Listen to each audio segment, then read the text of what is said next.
morning, welcome to CATEX TV. My name is Frank Fortunato. Today is Monday, November 23rd, 2015. If you want to follow us on Twitter, please go to CATEX TV. One of Europe's capitals, Brussels, the capital of Belgium and also the headquarters of NATO and the European Union, is closed down for the third consecutive day. The search for a key suspect in the Parisian terror attacks earlier in November has kept the Belgian capital shut down for an unprecedented lockdown. It's brought business to a standstill as well as everything else. Subways, public transit, banks, museums, shops are all closed. Tourists are being advised to remain in their hotels. School children are off the street. Shopping malls are closed. Huge Belgian police presences are seen everywhere. The Belgian army is out in force. The clampdown on Brussels continues after a series of raids overnight last night by counter-terrorism special forces failed to find Belgian-born Salah Abdeslam, one of two brothers believed to have been involved in attacks that killed 130 in Paris back on November 13th. The Prime Minister of Belgium says, "What we expect is an attack similar to the one that unfolded in Paris, with multiple people who launch offensives in many places at the same time. The threat is very serious and very imminent." The decision to keep Brussels in a heightened state of alert disrupted the North Atlantic Treaty Organization and the European Union.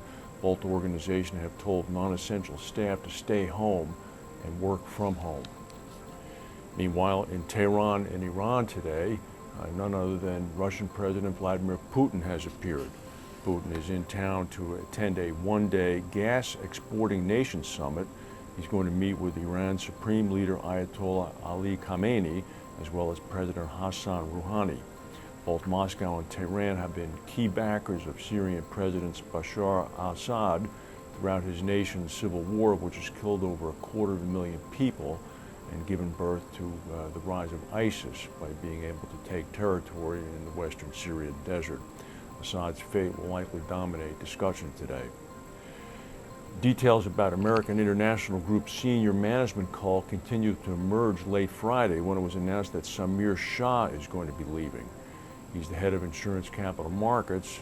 He had been in this position only for about 9 months. Prior to that, he had served as the chief reinsurance officer. He was seen by many as the architect of centralization of AIG's reinsurance purchasing.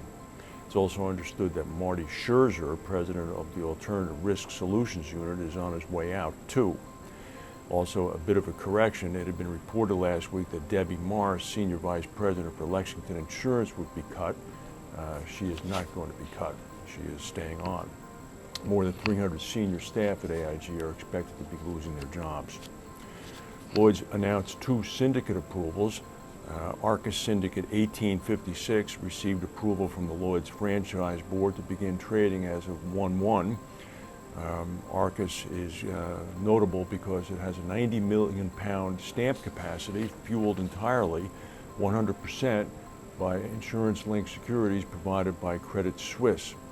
The other approval came for Everest Re's Syndicate 2786.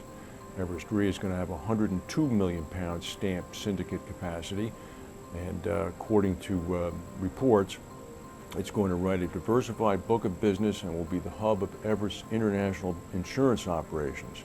Supposedly, professional liability classes are going to make up a large share of its offerings.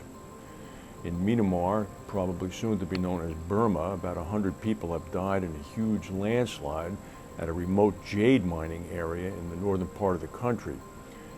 Dozens are still missing, most of them villagers who are sifting through a mountain of waste and mudslide. The region is home to some of the world's highest quality jade, bringing in billions of dollars a year. Researchers say most of that money goes to individuals tied to Myanmar's former military rulers. And in Africa, preparations are underway. None other than Pope Francis I is going to be taking to the skies again. You have to give him credit at his age. On Wednesday, he begins a 3 or 4 day visit, I'm not sure, to Kenya, Uganda, and the Central African Republic. His welcome is expected to be akin to that of a rock star, according to reports. His trip is important considering the high level of corruption and repeated violent attacks in the area. Let's hope that he's going to speak about a message of conciliation from Muslims and Christians. Obviously, with Boko Haram and Al-Shabaab in Kenya, security surrounding the Pope is going to be absolutely extraordinary. That's the news for today. If there's any update on what happens in Brussels or any new reinsurance news, we'll come back and tell you. In the meantime, thank you for watching, and we'll see you tomorrow.